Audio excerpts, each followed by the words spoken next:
Hello students. Last video में हमने chapter number first complete कर लिया था। आज हमारा चैप्टर नंबर सेकंड पॉलिनोमियल्स के अंदर हमें देखना है कि एक टर्म जो लिखी है इसका क्या मतलब होता है।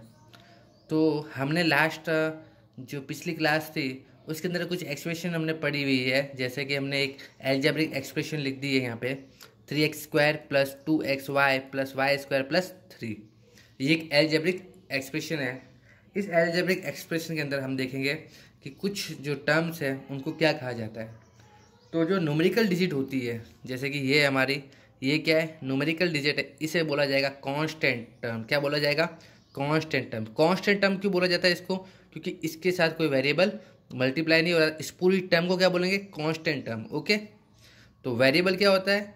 वेरिएबल इन एक्स वाई जेड को बोलते हैं। क्यों? क्योंकि इनकी वैल्यू वेरी करती रहती है क्वेश्चन के साथ। तो इसको बोलेंगे कांस्टेंट टर्म। ये जो एक्स वाई है ये दोनों हमारे क्या है? वेरिएबल्स है। ओके।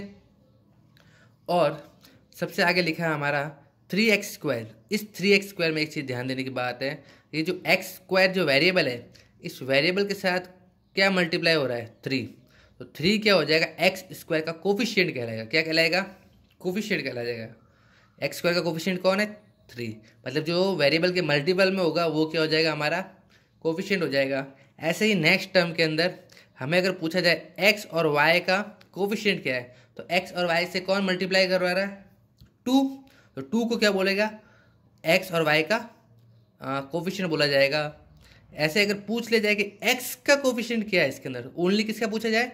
x का, तो आप क्या बताओगे? x के साथ कौन कौन मल्टीप्लाई हो रहा है? 2 भी मल्टीप्लाई हो रहा है और y भी। तो हम बोलेंगे इस कंडीशन में कि x का जो कोफिशिएंट है वो क्या है? 2 और y, ये दोनों ही इसके कोफिशिएंट है। फिर पूछा जाएगा y² का कोफिशिएंट क्या है, तो आपको y के आगे कोई डिजिट दिख रही है? नहीं, इसके आगे कोई डिजिट नहीं दिख रही है। लेकिन फिर भी याद रखिए, अगर हमको कोई डिजिट दिखाई नहीं भी देती है तो हमें याद रखना है कि हमेशा मल्टीपल में क्या होता है? 1 होता है। तो इस y² का कोफिशिएंट क्या हो जाएगा? हमारा 1 हो जाएगा। ओके। क्योंकि अगर यहाँ 1 नहीं होता और 0 होता तो ये y यहाँ से 0 × y होकर क्या होता? 0। और 0 हमको यहाँ लिखने की ज़रूरत नहीं होती, तो ये टर्म ही नहीं होती। ये टर्म है और आगे कोई डिजिट नहीं लिखी हुई है, तो इसका मतलब इसका कोफिशिएंट क्या हो गया? इसका कोफिशिएंट हो गया हमारा 1। फिर 3 को हमने बता दिया कांस्टेंट होता है। इस टाइप से हम एक एल्जेब्रिक एक्सप्रेशन लिखते हैं। ये हमारा पॉलिनोमियल्स है। तो हमें सबसे पहले ये देखना है कि इस टर्म के अंदर कितनी टर्म लिखी हुई है। तो देखिए यहाँ पर टर्म काउंट कर लेंगे। टर्म कैसे काउंट करते हैं? हर प्लस माइनस के बीच की डिजिट। जैसे यहाँ पे मैंने प्लस लिख दिया है तो ये एक टर्म पूरी काउंट होगी। यहाँ से आता है कि पूरी दूसरी टर्म, थर्ड टर्म और ये फोर्थ टर्म। तो कितनी टर्म हो जाएगी टोटल मिला के? 4 टर्म हो जाएगी। तो नंबर ऑफ टर्म हम यहाँ क्या लिखेंगे? इसको लिख देंगे 4। कितनी टर्म है हमारी? 4। वापस देख लीजिए कैसे काउंट किया। हर प्लस माइनस के बीच की, देखो मल्टीप्लाई में नहीं, 3 और x² का मल्टीप्लाई हो रहा है तो इनको अलग अलग टर्म काउंट नहीं करेंगे, ये दोनों एक ही टर्म है तो इसको एक ही काउंट करना है। फिर आ गया प्लस, फिर लिखेंगे 2x, तो ये दूसरी टर्म। फिर वापस प्लस आया y², ये हमारी कौन सी? थर्ड टर्म हो गई। और ये जो 3 है ये हमारी फोर्थ टर्म हो गई। अगर यहाँ पे प्लस की जगह अगर माइनस भी होता है, मान लेते हैं माइनस, तो भी हम इसको क्या गिनेंगे? ये हमारी फोर्थ टर्म ही होगी। या तो प्लस हो जाए या माइनस, उसके आगे पीछे वाले डिजिट को हम टर्म में काउंट कर लेते हैं। ओके। अब देखिए पॉलिनोमियल्स तो एल्जेब्रिक एक्सप्रेशन होती है, लेकिन क्या सारी एल्जेब्रिक एक्सप्रेशन पॉलिनोमियल्स होगी? नहीं। इसके लिए कुछ कंडीशन है जो हमें कंडीशन को फॉलो करना होता है। तो क्या कंडीशन है? पहली कंडीशन लिखी है, any variables in the expressions must have whole number power. मतलब कि जो भी वेरिएबल है इसके अंदर, वेरिएबल कौन? एक्स वाई जेड या कुछ भी लिखा है, वो सारे क्या होना चाहिए? उनकी जो पावर होनी चाहिए वो होनी चाहिए होल नंबर। तो मैंने फर्स्ट वीडियो में बताया था होल नंबर क्या होता है? 0 1 2 3 4 5। तो होल नंबर होना चाहिए। जैसे एग्जाम्पल लिख दिया यहाँ पे x⁻² + 3x। तो यहाँ पे जो वेरिएबल x है इसकी पावर कितनी है? 2। 2 कैसा एक होल नंबर है। ओके। यहाँ पे लिख दिया 3x, तो x की पावर यहाँ पे क्या हो गई? वापस 1। तो दोनों टर्म में से किसी एक में भी ऐसा नहीं होना चाहिए कि इसकी पावर होल नंबर नहीं हो। जितनी भी टर्म लिखी है उन सारी टर्म के अंदर होल नंबर होना चाहिए। जैसे यहाँ ऊपर में जो मैंने एक्सप्रेशन लिखी है इसके अंदर जितनी भी टर्म है, देखिए x² हो गया, x हो गया, y हो गया, y² या इन सब की पावर होल नंबर है 2 है, यहाँ x की पावर 1 है, यहाँ y की पावर 1 है, ये दोनों भी होल नंबर है, और यहाँ y की पावर कितनी है 2 है। तो ये सारा क्या है, एक होल नंबर है। ओके, तो ये पॉलिनोमियल्स होने के लिए ज़रूरी है कि जो भी हम एक्सप्रेशन लिखते हैं उसके अंदर जो वेरिएबल है उसकी पावर हमेशा होल नंबर होना ज़रूरी है। दूसरी कंडीशन है, it must contain no square root of variable. मतलब अगर ऐसी कोई एक्सप्रेशन है जो क्या करे, अगर यहाँ पे क्या लिख दे, x की या y की पावर जो आ जाए यहाँ पे रूट में आ जाए, तो ये क्या होगा, ये वेरिएबल, ये पॉलिनोमियल्स नहीं होगा। देख लीजिए यहाँ पे मैंने x के ऊपर रूट लगाया है, तो ऐसी कोई कंडीशन नहीं बननी चाहिए जहाँ वेरिएबल x और y के ऊपर अंडर रूट आ जाए, स्क्वायर रूट आ जाए या फिर क्यूब रूट आ जाए। कैसा भी रूट इसके ऊपर नहीं आना चाहिए। हमेशा पावर कैसे होनी चाहिए, 1 2 3 में होनी चाहिए, अंडर रूट में नहीं होना चाहिए। x के ऊपर अंडर रूट है इसलिए पॉलिनोमियल्स नहीं है। अगर ये अंडर रूट का 3 के ऊपर हो जाता तो इससे कोई इफेक्ट नहीं पड़ता, क्योंकि इसने बोला सिर्फ वेरिएबल के ऊपर अंडर रूट नहीं होना चाहिए। अगर यहाँ पे लिखा होता √3, जैसे यहाँ लिख देता √3x + y, तो ये पॉलिनोमियल्स होता है ये पॉलिनोमियल्स। क्यों? क्योंकि रूट 3 के ऊपर लगा हुआ है, x और y के ऊपर नहीं लगा हुआ। ओके, तो हमें सिर्फ इतना देखना है, वेरिएबल्स को देखना है। वेरिएबल्स हमेशा रूट में नहीं होने चाहिए, जबकि यहाँ पे x किस में दिया हुआ है, रूट में दिया हुआ है। इसका मतलब ये एल्जेब्रिक एक्सप्रेशन नहीं है। फिर नेक्स्ट क्वेश्चन है हमारा, नो फ्रैक्शन, कोई फ्रैक्शन नहीं होना चाहिए किसमें, पावर में। तो यहाँ लिखा है जैसे कि एग्जांपल इस टाइप का नहीं होना चाहिए, x की पावर 1/2 y⁻² 2/3। तो यहाँ पे देखो इनकी जो पावर है वो कैसे फ्रैक्शन में है, तो ऐसी पावर नहीं होनी चाहिए। हाँ, अगर इसके वेरिएबल्स इसके जो कांस्टेंट या कोफिशिएंट है वो कैसे भी हो सकते हैं, उनसे हमें इफेक्ट नहीं पड़ता। हमें सिर्फ इसके वेरिएबल्स को देखने, वेरिएबल्स की पावर 1/2 और ये 2/3 यानी फ्रैक्शन में आ रही है, इसका मतलब ये पॉलिनोमियल्स नहीं है। दूसरा है नो नेगेटिव पावर। अगर इन वेरिएबल की पावर भी अगर नेगेटिव है, किसी एक की भी, जरूरी नहीं है कि आप सोचो कि एक की है एक की नहीं तो ये पॉलिनोमियल्स हो गया, ये नहीं हो गया, ऐसा नहीं है। अगर इस पूरे एक्सप्रेशन में एक भी वेरिएबल की पावर अगर नेगेटिव है तो ये क्या है, एक पॉलिनोमियल्स नहीं है। जैसे यहाँ y क्या लिखा हुआ है -1, तो मतलब ये पूरी जो एक्सप्रेशन है ये क्या है, एक पॉलिनोमियल्स नहीं है। तो माइनस में नहीं आनी चाहिए, जरूरी नहीं -1 हो, -2 -3, नेगेटिव पावर नहीं होनी चाहिए। 0 होगी तो चलेगा। No variable in the denominator of any fraction, किसी भी फ्रैक्शन में ये डिनोमिनेटर में नहीं होना चाहिए। जैसे यहाँ लिख दी एक्सप्रेशन x + 1/x, तो यहाँ पे तो x की पावर कितनी है, 1 है, लेकिन यहाँ पे जो है x की पावर 1 तो है, लेकिन ये x किस में आया हुआ है, डिनोमिनेटर में आया हुआ है। तो ये क्या होगा, एक फ्रैक्शन बन गया है, तो ये हमारा एक पॉलिनोमियल्स नहीं होगा। पॉलिनोमियल्स के लिए ज़रूरी है कि x की पावर हमेशा कैसी रहे, होल नंबर हो, इसके ऊपर ना तो कोई अंडर रूट हो, ना ये कोई डिनोमिनेटर में हो जाए, ना ही पावर नेगेटिव हो, या तो 0 1 2 3 ही इसकी पावर होनी चाहिए। ओके, अब हमें देखना है कि ये पॉलिनोमियल्स होते हैं वो कितने टाइप के होते हैं। तो हमारी जो बुक्स में है उसके अकॉर्डिंग हम देख लेते हैं, types of polynomials according to term के आधार पर हम क्या बताएंगे, पॉलिनोमियल्स कितने टाइप्स के होते हैं। तो सबसे पहले है मोनोमियल्स। मोनोमियल्स का मतलब क्या होगा, अ पॉलिनोमियल हैविंग 1 टर्म, एक पॉलिनोमियल जिसके पास के कितनी टर्म होती है, ओनली एक टर्म होती है। जैसे यहाँ हमने सिर्फ लिख दिया 2x, प्लस और माइनस में कुछ नहीं आएगा। दूसरा हमने एक और एग्जांपल ले लिया 3x², तो इनमें सिर्फ एक टर्म ही है। देख लीजिए यहाँ पे सिर्फ एक टर्म है, प्लस में और माइनस में कोई दूसरी टर्म हमने नहीं लिखी है। इसी तरह से दूसरा है बाइनोमियल। बाइनोमियल क्या होगा, 22 का मतलब होता है 2, तो लिख देंगे अ पॉलिनोमियल्स हैविंग 2 टर्म्स, मतलब जिस पॉलिनोमियल्स के अंदर 2 टर्म होती है उसको हम क्या बोलते हैं, बाइनोमियल्स बोलते हैं। जैसे एग्जांपल लिख दिया 4x + 3, तो यहाँ पे देखिए कितनी टर्म है, 1 और 2। अब ये मैटर नहीं करता कि x की पावर कितनी है, हमें सिर्फ इतना ही देखना है कि इनकी जो टर्म है वो कितनी होनी चाहिए, 2। अब पावर x की कितनी है उससे हमें कोई इफेक्ट नहीं पड़ेगा, बस टर्म 2 होनी चाहिए हमारी। फिर क्वेश्चन नंबर है थर्ड टाइप है हमारा ट्राइनोमियल्स। ट्राइनोमियल्स के अंदर क्या होता है, अ पॉलिनोमियल्स हैविंग द 3 टर्म्स, एक ऐसा पॉलिनोमियल जिसकी कितनी टर्म हो, 3 टर्म हो।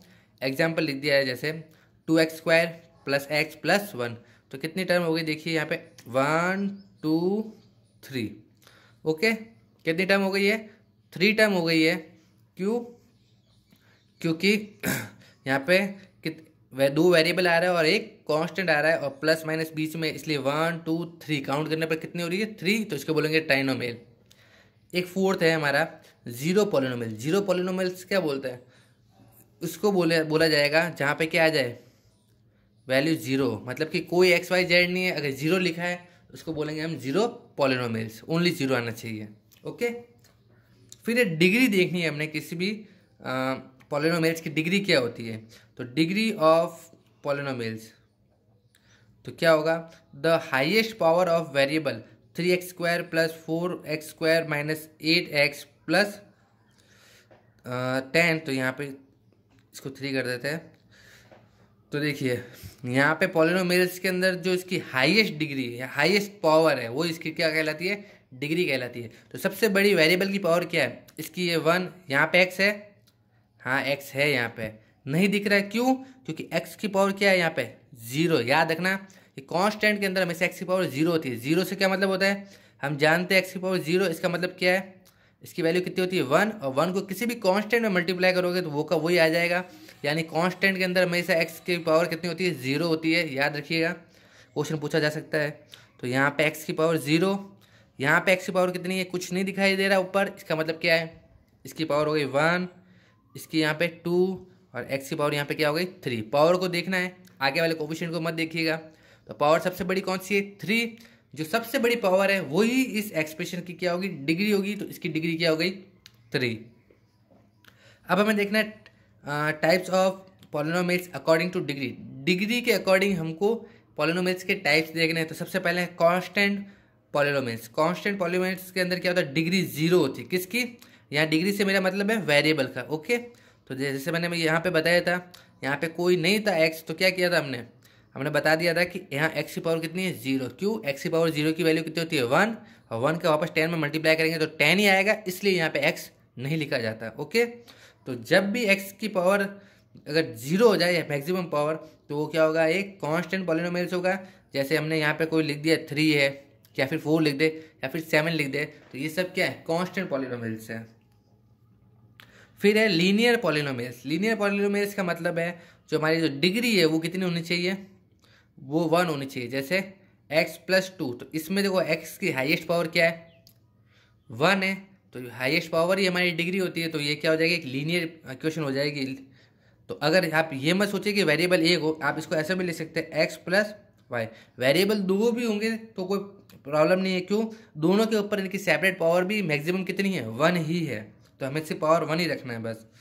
फिर एक क्वाड्रेटिक पॉलिनोमियल्स। क्वाड्रेटिक पॉलिनोमियल्स क्या है, डिग्री इज सेक 2, इसकी क्या होनी चाहिए, क्वाड्रेटिक पॉलिनोमियल्स के अंदर इसकी जो डिग्री है वो कितनी होनी चाहिए 2 होनी चाहिए।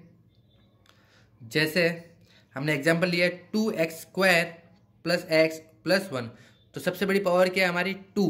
जब भी इसकी पावर मैक्सिमम 2 हो तो डिग्री कितनी हो जाएगी 2, और डिग्री 2 होने पर इसको हम बोलेंगे क्वाड्रेटिक पॉलिनोमियल्स। क्यूबिक पॉलिनोमियल्स, अब आप नाम से समझ गए होंगे कि क्यूबिक का मतलब क्या है, इसकी जो डिग्री होनी चाहिए वो कितनी होनी चाहिए 3। तो एग्जांपल है इसका 3x² plus 5x² minus x plus 6, तो मैक्सिमम पावर क्या है इसकी 3, तो इसको क्या बोला जाएगा क्यूबिक पॉलिनोमियल्स। फिर फिफ्थ हमने लिख दिया है बाई क्वाड्रेटिक पॉलिनोमियल्स, डिग्री कितनी होनी चाहिए इसकी 4, यानी मैक्सिमम पावर x की क्या होनी चाहिए 4। तो यहाँ एक चीज़ ध्यान देने वाली बात है, ज़रूरी नहीं कि टर्म x में ही आए, x और y दोनों में भी आ सकती है, लेकिन इसकी जो पावर है वो मैक्सिमम कितनी होनी चाहिए 4 होनी चाहिए। एक चीज़ बतानी रह गई थी पीछे, अगर कहीं पे भी इस टाइप से डिजिट लिखी हुई आ जाए कि 3x² y plus 4xy² plus 7, तो हमें इसकी डिग्री काउंट करनी है। तो हम यहाँ पे देखेंगे x की पावर तो 2 है, लेकिन यहाँ पे मल्टीप्लाई क्या हो रहा है, ये मल्टीप्लाई y भी हो रहा है। तो अब इसकी डिग्री कैसे फाइंड करेंगे, तो हम यहाँ देखेंगे कि इसकी पावर कितनी है 2 और इसकी पावर कितनी है 1, टोटल कितनी होती है 3। जब मल्टीप्लाई में होती है तो दोनों की पावर को आप ऐड कर लीजिए, यहाँ पे कितना बन रहा है 3, ऐसे ही यहाँ पे भी हम ऐड कर ले तो कितना आ रहा है 3, तो इसकी डिग्री हम क्या लिखेंगे 3। ध्यान रखना अगर दो अलग अलग वेरिएबल मल्टीप्लाई हो रहे हैं तो उन दोनों की पावर को ऐड कर दीजिए, आपको पता चल जाएगा उनकी डिग्री कितनी है। आज का आपका होमवर्क रहेगा एक्सरसाइज 2.1, जिसका फर्स्ट क्वेश्चन है which of the following expressions are polynomials in one variable and which not, state reason for your answer. आपको ये बताना है जैसे कि ये जो एक्सप्रेशन दे रखी है ये एक्सप्रेशन पॉलिनोमियल्स है या नहीं है, वन वेरिएबल में है या टू वेरिएबल में, तो ये आपको बताना है। तो ये जो क्वेश्चन है ये हमने अभी पिछली जो थोड़ी देर पहले हमने बात की थी उसके अंदर पूरा बताया था कि कौन सी चीज़ पॉलिनोमियल्स हो सकती है कौन सी नहीं हो सकती, उसकी कुछ कंडीशन दे रखी थी। तो हम यहाँ पे देख लेते हैं। जैसे लिखा है 4x² - 3x + 7, तो क्या लिखेंगे, इसकी सबकी पावर होल नंबर है, x की पावर 2 है, यहाँ 1 है, तो एक होल नंबर होता है। तो हम लिखेंगे yes it is a polynomials in one variable. One variable में क्यों लिखा, क्योंकि यहाँ पे ओनली क्या आ रहा है, x आ रहा है, तो यानी ये एक वेरिएबल है और ये पॉलिनोमियल्स भी है। क्यों, क्योंकि इसकी जो x की पावर है वो क्या है, एक होल नंबर है। ठीक है, फिर सेकेंड क्वेश्चन आप कर लीजिएगा। थर्ड क्वेश्चन में देखिए यहाँ पे वेरिएबल आपको दिख रहा होगा t, तो यहाँ पे क्या लिखेंगे 3√t + t and √2। तो हमने कंडीशन पढ़ी थी पॉलिनोमियल्स की कि अगर वेरिएबल के ऊपर रूट आ जाता है, अंडर रूट आ जाएगा, तो ये पॉलिनोमियल्स नहीं होगा। तो यहाँ पर t के ऊपर क्या आ रहा है, अंडर रूट आ रहा है, तो इस वजह से ये क्या होगा, it is not a polynomials. क्यों नहीं है, क्योंकि t के ऊपर क्या है, अंडर रूट आ गया है। वैसे फोर्थ वाला है वो भी देखिए क्या है, y अपॉन में आ गया है।